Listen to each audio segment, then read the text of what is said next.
सिद्धेभ्यः ओम नमः सिद्धेभ्यः ओम नमः सिद्धेभ्यः सिद्धं शुद्धं परमिय जिनेन्द्रवरनेमि चन्दमकलङ्कं गुणरयन भूषणोदयं जीवसपरुवनं ओच्छम।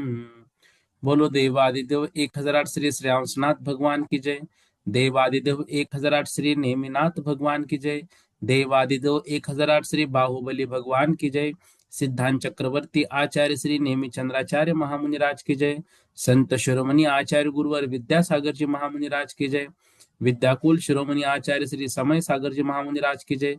श्रमण शिरोमणि निर्यापक महाश्रमण मुनि पुंगव श्री सुधा सागर जी महामुनिराज की जय।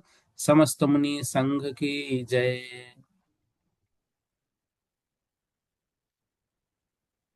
जीव समास का वर्णन, जो जीव की 20 प्ररूपनाएं बताई थी, उसमें जीव समास का वर्णन विगत दिनों से हम पढ़ रहे हैं।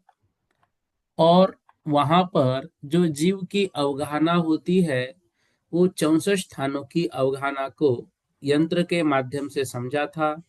उसके बाद जो सूक्ष्म निगोदिया लब्ध पर्याप्तक जीव है, वहां से लेकर वायु कायिक जीव के बीच में जो अवगाहना होती है, असंख्यात भाग वृद्धि और उत्कृष्ट जघन्य, फिर अवक्तव्य भाग वृद्धि उत्कृष्ट जघन्य, फिर संख्यात भाग वृद्धि उत्कृष्ट जघन्य, फिर अवक्तव्य भाग वृद्धि उत्कृष्ट जघन्य, फिर संख्यात गुण वृद्धि उत्कृष्ट जघन्य, फिर अवक्तव्य भाग वृद्धि उत्कृष्ट जघन्य, और फिर असंख्यात गुण वृद्धि उत्कृष्ट और जघन्य। ऐसे इन 14 स्थानों के माध्यम से वह जो अवगाहना है, उस अवगाहना को लगभग पिछले एक हफ्ते से हम लोगों ने विस्तार से पढ़ा। और वहां पर जो है जीव की अवगाहना को विशेष रूप से यहाँ पर समझा।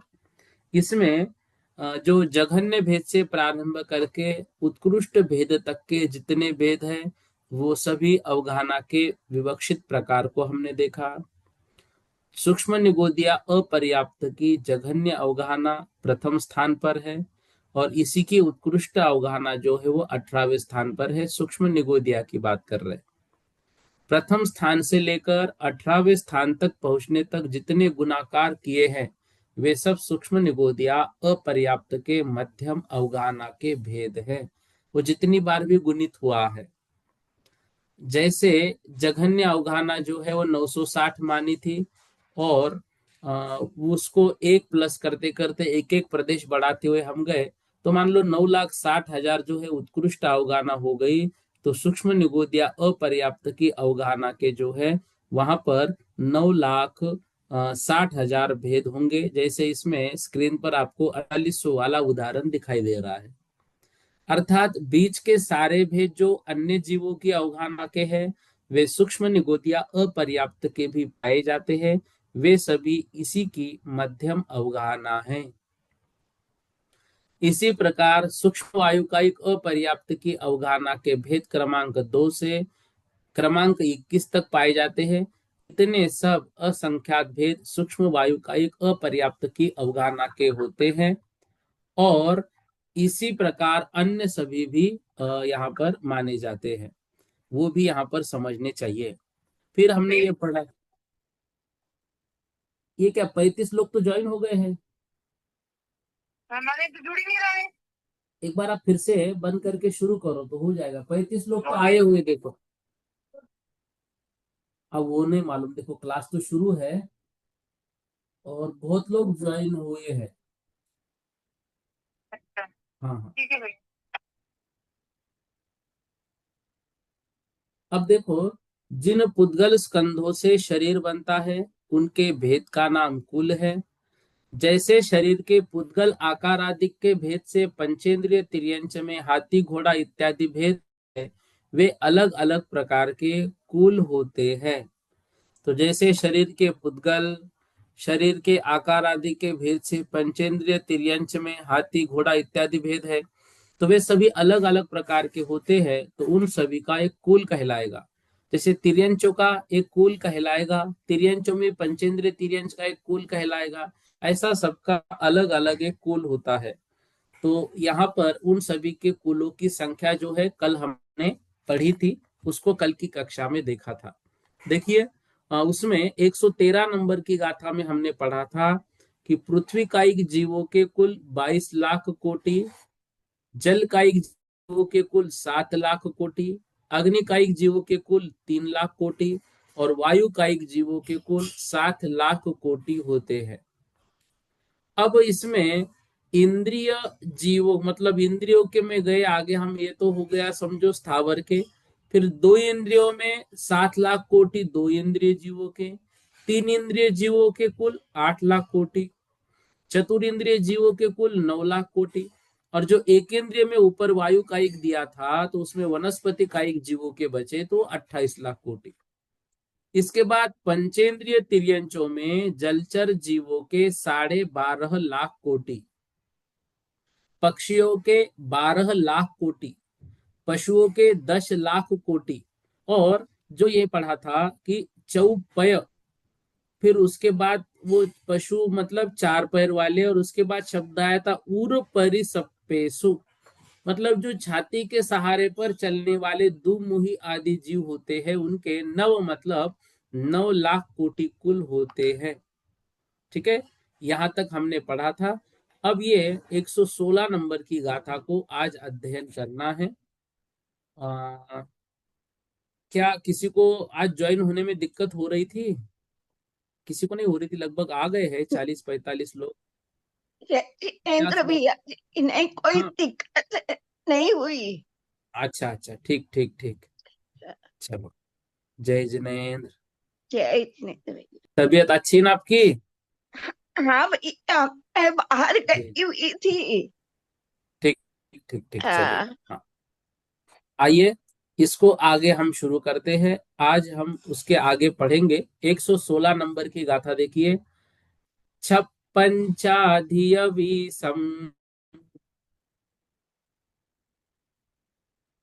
छप्पंचाधियवीसम,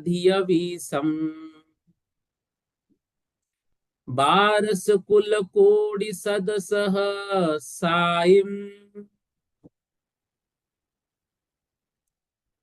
बारस कुल कोटि सदसह साइम, सुरनेरय नरानम, सुरनेरय नरानम,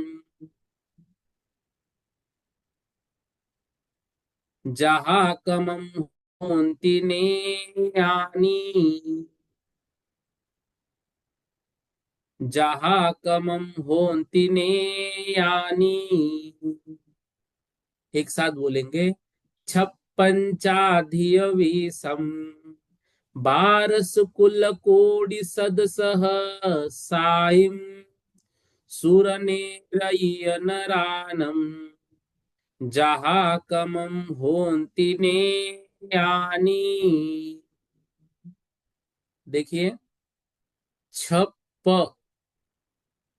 पंचाधिय विषम, तो छह विषम और पंच अधिय विषम।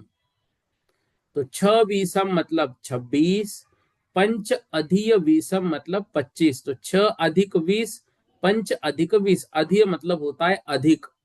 तो 6 अधिक 20, पंच अधिक 20, तो 6 अधिक 20 मतलब 26, पंच अधिक 20 मतलब 25।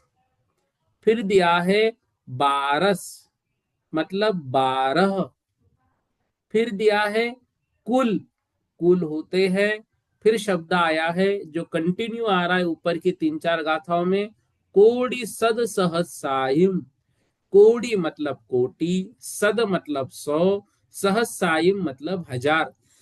तो 100,000 मतलब लाख, और कोटि तो लाख कोटि। अब तीन संख्याएं दी, 26 लाख कोटि, 25 लाख कोटि और 12 लाख कोटि। अब नीचे उनके नाम दे रहे हैं दूसरे पंक्ति में। सुर मतलब देव, नेरय मतलब नारकी, नरानम मतलब मनुष्य।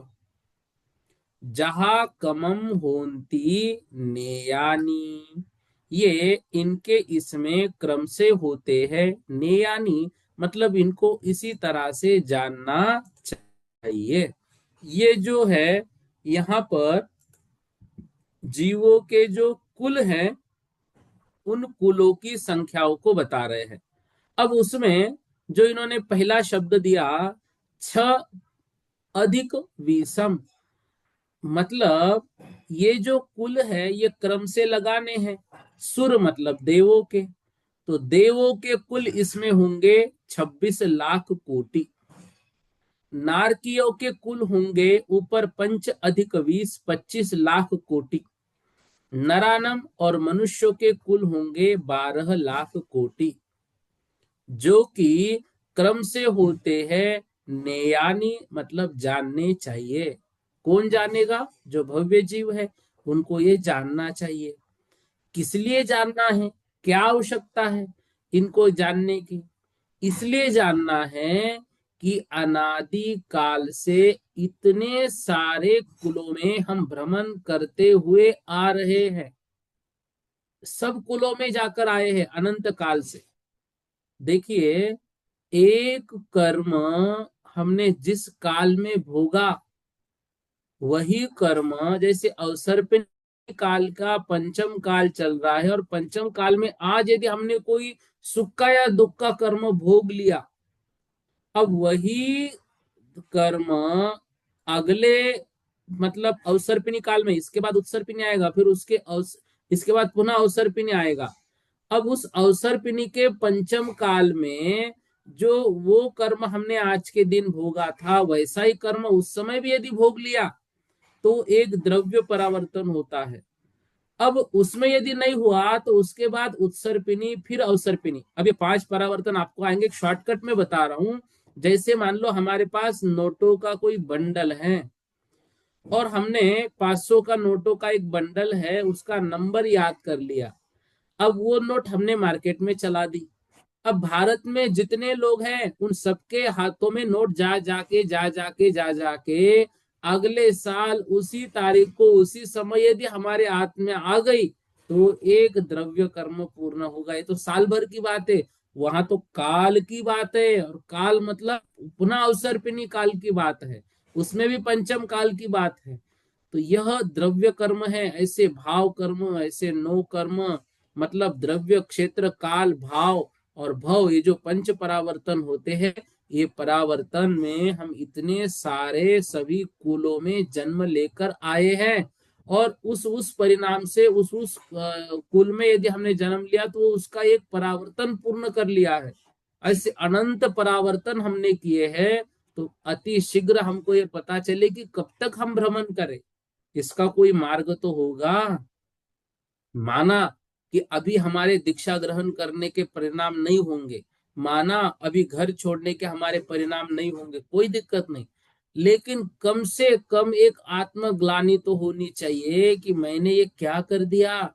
अनंत काल से अपनी आत्मा को इन सभी कुलों में घुमाते हुए ला रहा हूं। मैं अपनी आत्मा का कल्याण कब सोचूंगा? मान लीजिए ये भाव भी मन से यदि हमारे हो रहे हैं, तो हमारे कर्मों की निर्जरा तो हो रही है, लेकिन अनंत काल उंजलि भर में समेट रहा है। मतलब हमें प्रायश्चित हो रहा है। कोई नहीं, कोई त्याग नहीं किया हमने अभी, लेकिन कम से कम प्रायश्चित होना भी उस एक कदम के आगे बढ़ाने के लिए कदम उठाना शुरू हो गया हमारा। इतना तो होना चाहिए। इसके लिए आचार्य महाराजों ने इतने सारे ग्रंथों की रचना हमारे लिए करके रखी है, कि किसी को तो आत्मग्लानि होगी ये पढ़ते पढ़ते कि मैंने क्या कर दिया। आत्मग्लानि हो गई, आधा काम हमारा हो गया। दीक्षा भी कोई ग्रहण नहीं की हमने, बस आए थे, आत्मग्लानि की और चल दिए। लेकिन पंचम काल में वो भी बहुत बड़ी उपलब्धि होगी यदि हम आत्मग्लानि कर ली हृदय से। देखो, कहने के लिए नहीं करने के मैंने क्या कर दिया, नहीं, कहने के लिए नहीं, हृदय से होना चाहिए कि मन में दुख हो रहा है कि मैंने अपनी आत्मा को इतने कष्ट दिए, बेवजह ही इसको इतना परेशान किया, इतने तकलीफ में डाला है।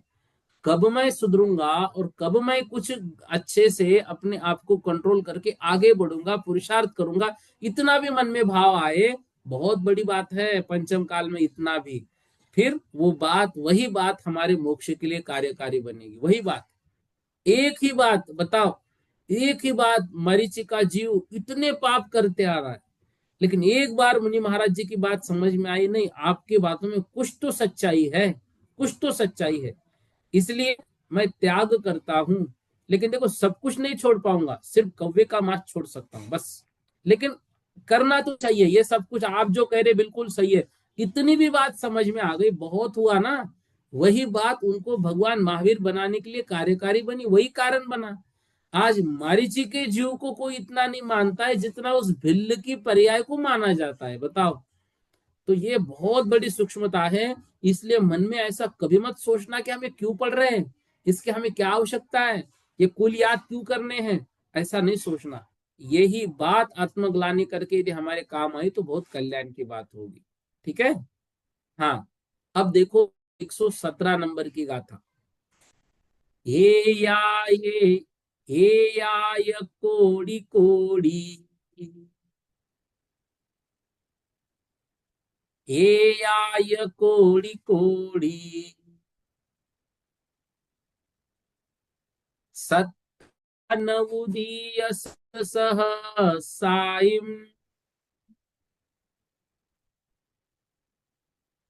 सत्तानवुदीय सदसह साइम, पन्नम कोड़ी सहसा,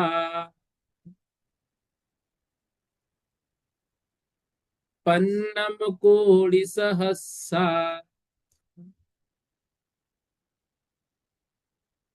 सौवंगीनं कुलालं यः, सौवंगीनं कुलानं यः।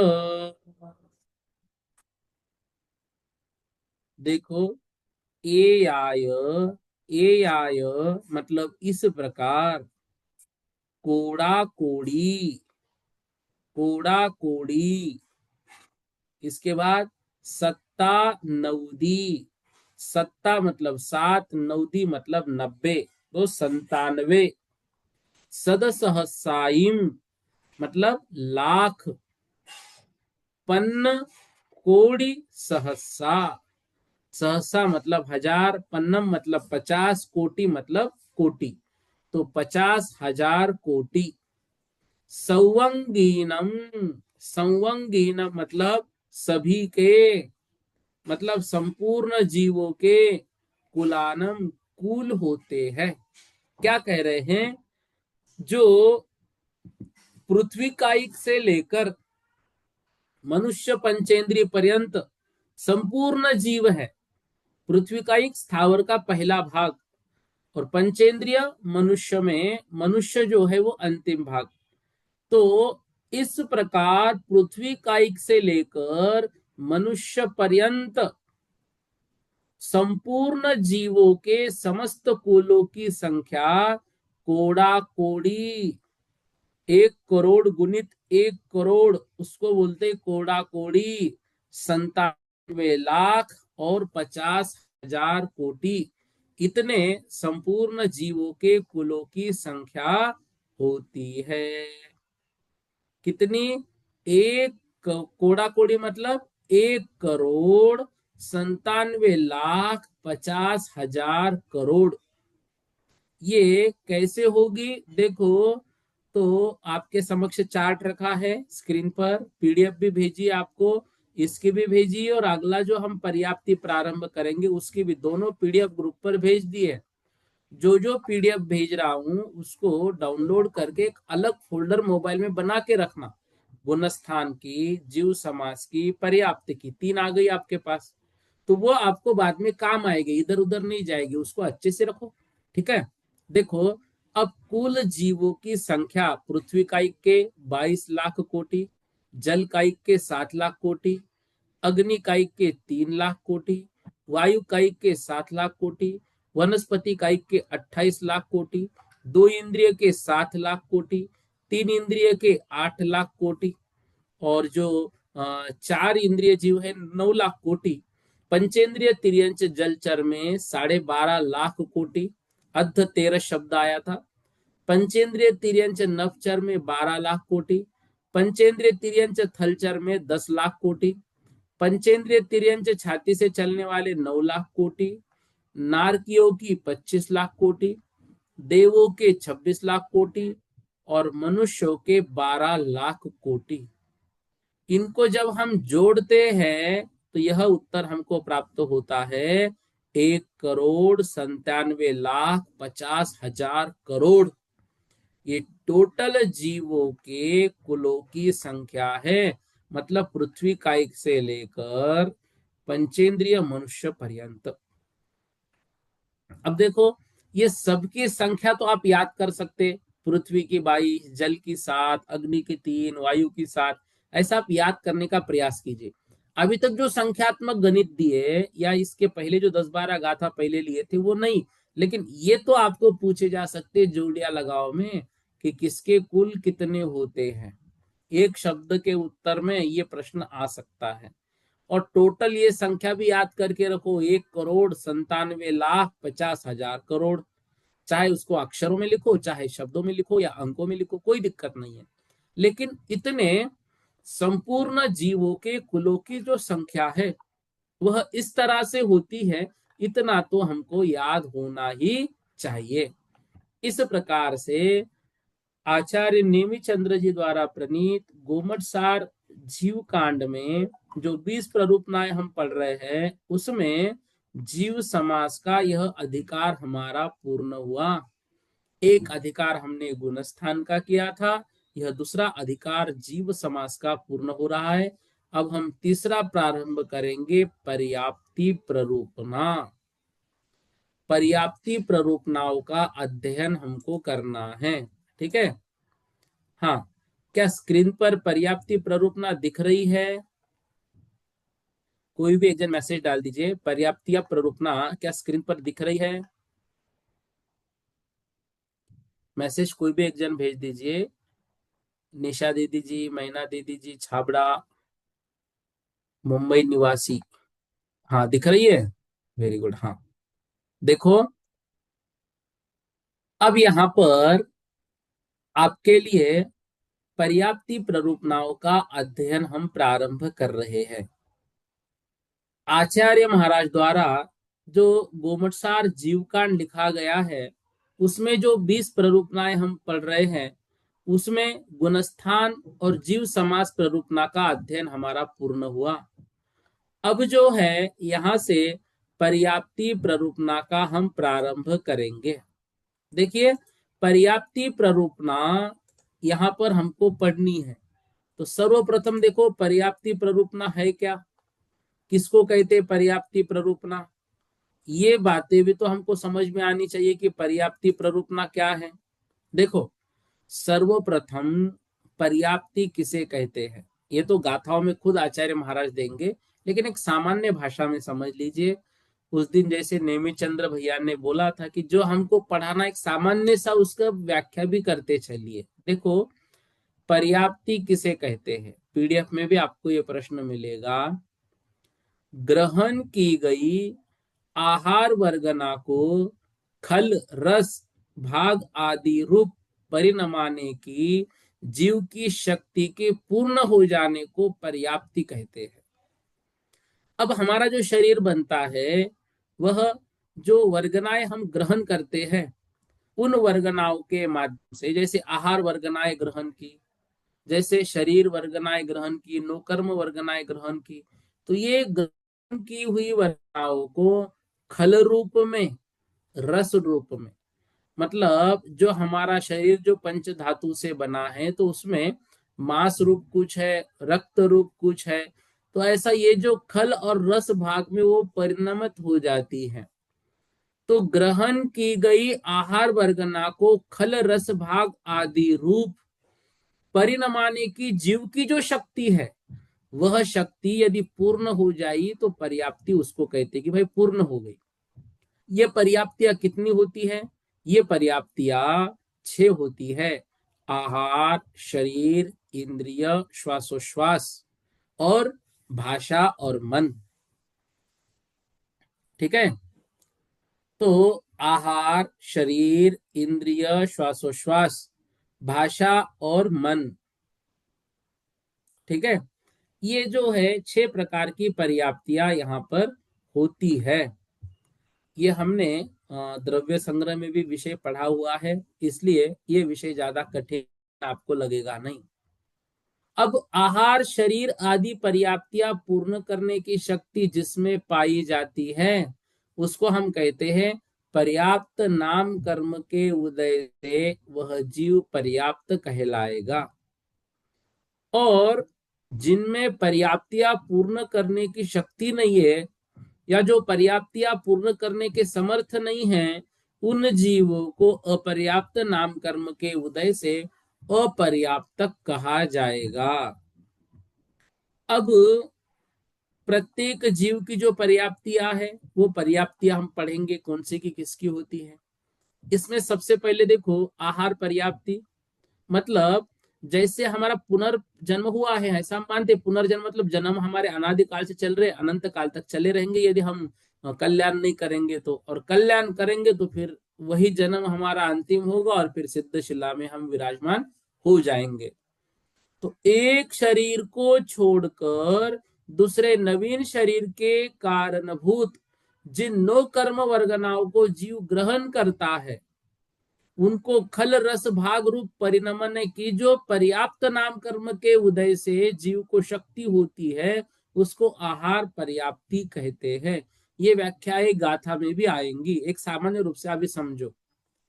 अब शरीर पर्याप्ति, ग्रहण की गई शरीर के कारणभूत 9 कर्म वर्गनाओं में से खल भाग को हड्डी आदि कठोर अवयव रूप, रस भाग को खून आदि द्रव्य मतलब नरम पतले अवयव रूप परिणमन करने की जो शक्ति है, वह शरीर पर्याप्ति।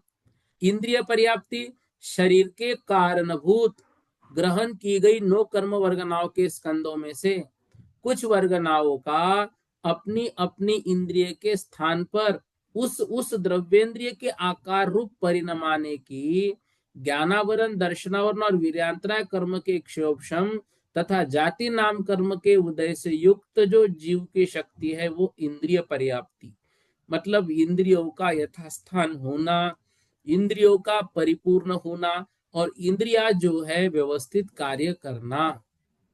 श्वासोच्छ्वास पर्याप्ति, शरीर के कारणभूत ग्रहण की गई 9 कर्म वर्गनाओं के कुछ स्कंदों को श्वासोच्छ्वास रूप परिणमाने की जीव की जो शक्ति होती है, उसको श्वासोच्छ्वास पर्याप्ति कहते हैं। फिर होती है भाषा पर्याप्ति। अब देखो, 9 कर्म वर्गना के वचन रूप होने योग्य पुद्गल स्कंदों को, मतलब हम जिसको बोलते हैं वचन रूप कौन सी वर्गनाएं होगी, तो भाषा वर्गनाएं। तो 9 कर्म वर्गनाओं के वचन रूप होने के योग्य पुद्गल स्कंदों को अर्थात भाषा वर्गना को वचन रूप परिणमाने की स्वर नाम कर्म के उदय से युक्त जीव की शक्ति के पूर्ण होने को भाषा पर्याप्ति कहते हैं। मन पर्याप्ति किसे कहते हैं?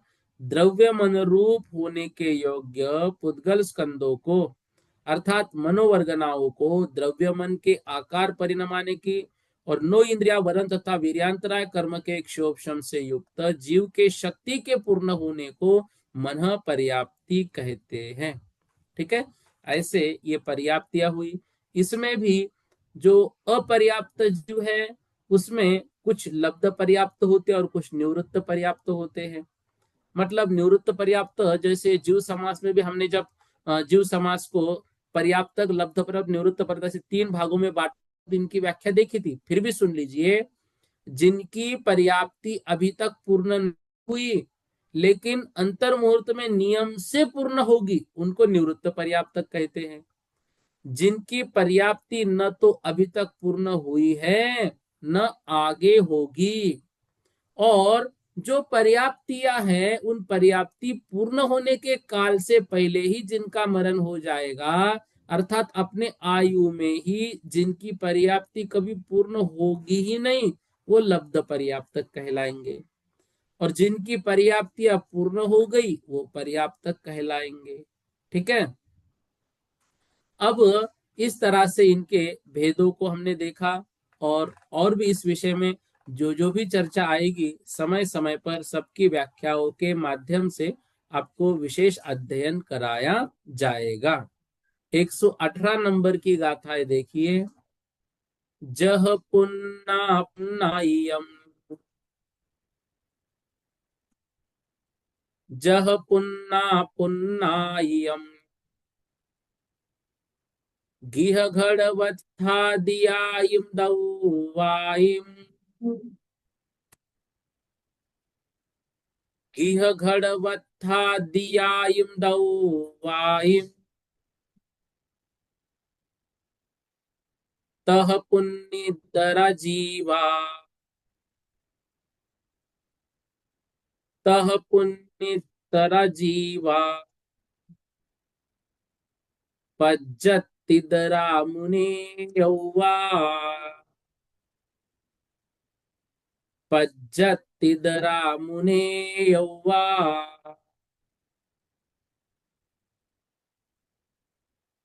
जह पुन्न अपुन्नायम। जह मतलब जिस प्रकार से, जह मतलब जिस प्रकार से, पुन्नायम अपुन्नायम। पुन्नायम मतलब पूर्ण, अपुन्नायम मतलब अपूर्ण। गिह मतलब घर, घट मतलब घड़े, वत्थ मतलब वस्त्रादि, आदि आयम मतलब घर आदि, घट मतलब जो घड़े वगैरह है वो आदि, वस्त्र आदि, दवाइम द्रव्य, पुनीदरा जीवा, पज्जीदरा मुनि यौवा। जिस प्रकार से घर, घड़ा, वस्त्र आदि जो द्रव्य है वे पूर्ण भी होते हैं अपूर्ण भी होते हैं।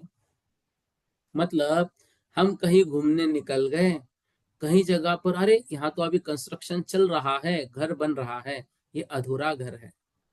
और हम कुछ दिनों बाद वहां गए, अरे ये तो घर पूर्ण बन गया, पहले अपूर्ण था बाद में पूर्ण हुआ।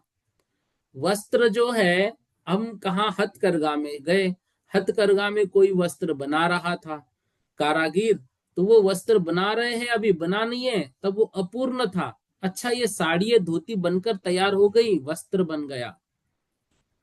जैसे जबलपुर में अभी जो हथकरघा है चल चरखा, वहां पे घट भी बन रहे हैं, मिट्टी के बर्तन बन रहे हैं, और मिट्टी के घड़े, मिट्टी की बोतल, मिट्टी की बहुत सारी वस्तुएं बन रही है। जब वो बन रही है तब अधूरी है, जब बन गई पूर्ण हो गई।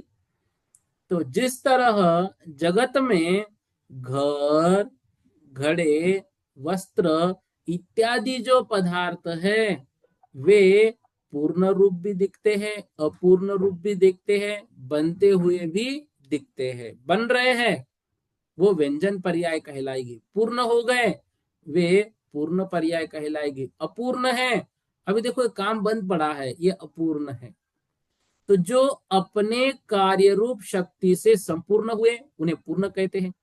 जिनका प्रारंभ होकर कुछ हुए कुछ नहीं हुए, वे अपने कार्य रूप शक्ति से संपूर्ण नहीं हुए, उनको अपूर्ण कहा जाता है। पहली पंक्ति। दूसरी पंक्ति देखो, तथा उसी प्रकार पूर्णे इदरा। पूर्ण मतलब पर्याप्तक और इदरा मतलब अपर्याप्तक जीवा। तो जो पूर्ण इदरा, तो जो पूर्ण होते हैं वे पर्याप्ति पूर्ण करते हैं। इदरा मतलब जो अपूर्ण होते हैं वो पर्याप्ति अपूर्ण नहीं करते हैं। पर्याप्त इदरा मंतव्या, ऐसे इनको पर्याप्तक और अपर्याप्तक ऐसे कहा जाता है। तो जैसे घर, ग्रह, वस्त्र आदि पूर्ण अपूर्ण दोनों रूप पाए जाते हैं, इसी तरह पर्याप्त अपर्याप्तक नाम कर्म की प्रकृति के उदय से जो जीव युक्त होता है वे अपनी अपनी पर्याप्तियों से पूर्ण और अपूर्ण होते हैं। जो सर्व पर्याप्तियों की शक्ति से संपूर्ण होते हैं वो पूर्ण कहलाते हैं। जो सर्व पर्याप्तियों के शक्ति से पूर्ण नहीं होते हैं वो अपूर्ण कहलाते हैं। इस प्रकार पर्याप्त और अपर्याप्त के भेदों को आचार्य महाराज ने हमारे समक्ष रखा। पर्याप्ति किसे कहते हैं तो बता रहे हैं, ग्रहित आहार आदि वर्गनाओं को खल रस आदि रूप परिणमाने की जीव की शक्ति की पूर्णता को पर्याप्ति कहते हैं। हाँ, अब देखो 119 नंबर की गाथा। आहार शरीर इंद्रिय, आहार शरीर इंद्रिय पज्जति आन पान भास मनो, पज्जति आन पान भास मनो चत्तारि पंच छप्पिय, चत्तारि पंच छप्पिय इंद्रिय वियल सन्निन्नम, इंद्रिय वियल सन्निन्नम। क्या कह रहे देखो, आहार, फिर दूसरा शब्द दिया शरीर, तीसरा शब्द दिया इंद्रिय। तो पहला आहार, दूसरा शरीर, तीसरा इंद्रिय। पज्जति ये पर्याप्तियां होती हैं इसमें। और आन पान, आन पान मतलब श्वासोश्वास। फिर भास मतलब भाषा, मन मतलब मन। तो आहार शरीर इंद्रिय, श्वासोश्वास भाषा और मन। ठीक है, इस तरह से ये 6 प्रकार की पर्याप्तियां होती है। ठीक है, यह 6 प्रकार की पर्याप्तियां होती हैं। हम जब पढ़ते थे तो ये पर्याप्तियां इसी क्रम से याद करनी थी। 11वीं का लगभग वर्ष था। आदरणीय स्वर्गीय पंडित साहब बैनर्डा जी जो है हमको तब पढ़ाते थे, और ये पर्याप्तियां मुझे याद नहीं होती थी। मतलब इस क्रम से कुछ याद हुई, कभी भूल गए। तो फिर इसके लिए एक तरकीब निकाली थी मैंने उस समय। मैंने आशीष भूमि ये नाम याद कर लिया था। हमारे सर का नाम आशीष था और हम उनके पत्नी को समझो भूमि ऐसा बोलते थे। तो आशीष भूमि, इससे क्या हो गया, आ मतलब आहार, श मतलब शरीर, शी है तो उसमें ई है इंद्रिय, फिर श है तो वह श्वासोश्वास, तो आशीष हो गया ये। फिर भूमि, भ से भाषा और म से मन। तो आहार शरीर इंद्रिय श्वासोश्वास भाषा और मन, ये आशीष भूमि नाम से हमको याद हो गए थे इसी क्रम से। आहार शरीर इंद्रिय श्वासोश्वास भाषा और मन, इस प्रकार ये पर्याप्ति के 6 भेद होते हैं।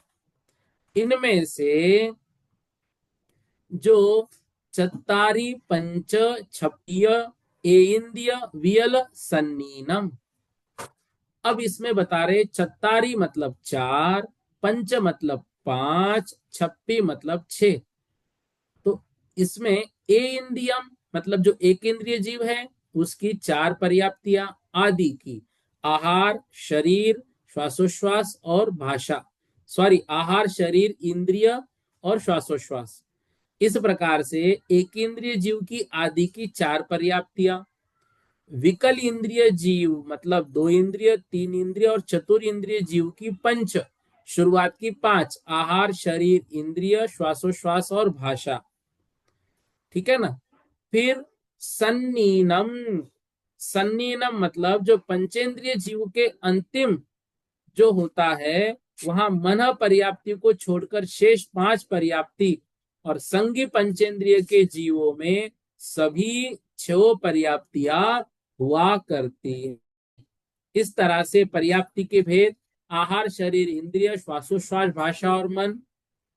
अब यहाँ पर आहार पर्याप्ति, औदारिक वैक्रियक आहारक शरीर के नाम कर्म के उदय से प्रथम समय से लेकर उन 3 शरीर और 6 पर्याप्ति के परिणमाने योग्य पुद्गल स्कंदों को खल और रस भाग रूप परिणमाने की जो पर्याप्त नाम कर्म के उदय से सहायता उत्पन्न आत्मा की शक्ति होती, वो आहार पर्याप्ति।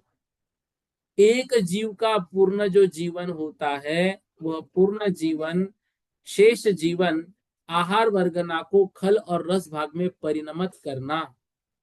प्रारंभिक अंतर्मुहूर्त आहार वर्गना को खल और रस भाग में परिणमित करने की शक्ति होती है, और बाकी शेष जीवन जो है वह आहार वर्गना को खल और रस भाग में परिणमित करता है। आज भी हम जो ग्रहण करते भोजन आदि, जो वर्गनाए वातावरण से लेते, उनको खल और रस भाग में परिणमन करने का कार्य करते हैं।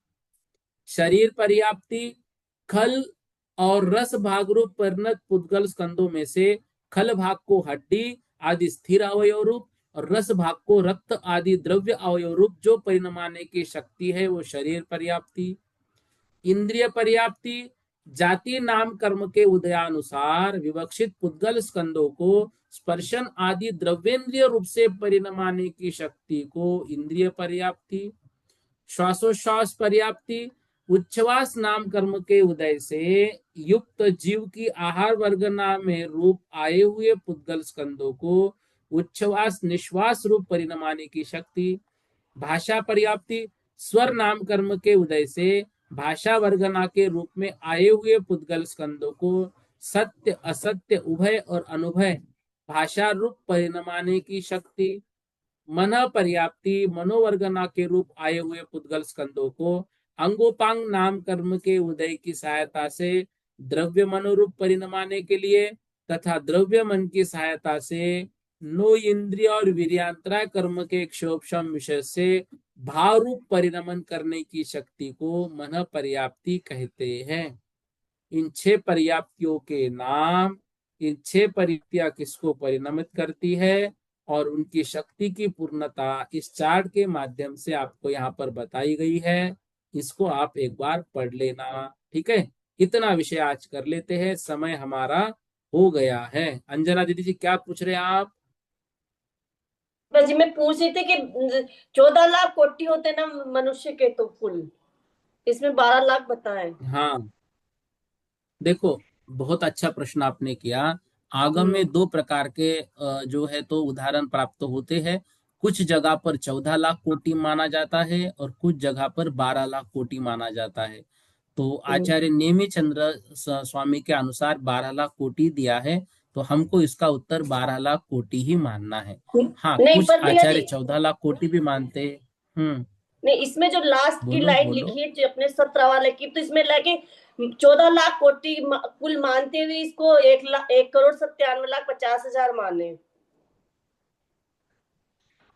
हाँ ठीक है ना, तो उसमें जब वो 2 बढ़ेंगे तो उतनी संख्या भी बढ़ जाएगी, नहीं उसमें तो कोई फिर दिक्कत नहीं है। तो अपन 14 14 लाख लाख भी मानेंगे कि हमें 12 लाख स्वीकार है, उसमें मानेंगे? कोई दिक्कत। अभी गाथा में क्या हमारा हाँ आया है 12 लाख, तो अभी हम 12 ही हाँ मानेंगे, ठीक है। लेकिन हमें दोनों आचार्यों के मत स्वीकार है। देखो, उस समय उनके पास जो ज्ञान आया सुनते सुनते आया हुआ है, हो सकता है किन्हीं ने 12 सुना, किन्हीं ने 14 सुना।